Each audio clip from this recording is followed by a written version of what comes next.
কি ব্যাপার হঠাৎ তোমাদের বাড়িতে? সর্বনাশ হয়ে গেছে বন্ধু। কি হয়েছে কি? বলছি দাঁড়াও। কাকিমা তুমি একটু ওই ঘরে যাও তো। হ্যাঁ বাবা যাচ্ছি। হ্যাঁ বল, কি বলবি বল।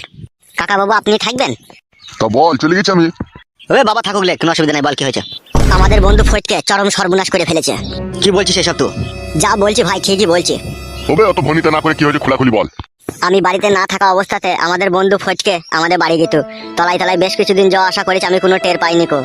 আজকে সকালবেলায় উঠে আমার বোন বমি করছে, হাড় ফাড় প্যাট হয়ে গেছে, পুরো গাবিন করে ফেলেছে আমার বোনকে ফটকে। শালা শুয়োরের বাচ্চারা এত বড় সাহস, এরকম কাজ করে ফেলেছো? হ্যাঁ উস্তাদ এরকম করে ফেলেছে। এখন এই বিপদে তুমি সাহায্য করা ছাড়া আর কেউ নাই আমার। বাবা বুঝতে পারছো বাবা বন্ধু তার সুযোগ নিয়ে কিরকম বিশ্বাসঘাতকতা করেছে? হ্যাঁ রে, সেটাই তো দেখছি। কাকা বাবু এর একটা বিচার করে দেন আপনি। তোর বোনকে ক মাসের গাবিন করে দিয়েছে? ও তখন সঠিক কথা বলছি না, ওর প্যাট দেখে যা বোঝা গেল প্রায় 2.5-3 মাসের কাছাকাছি হয়ে গেছে।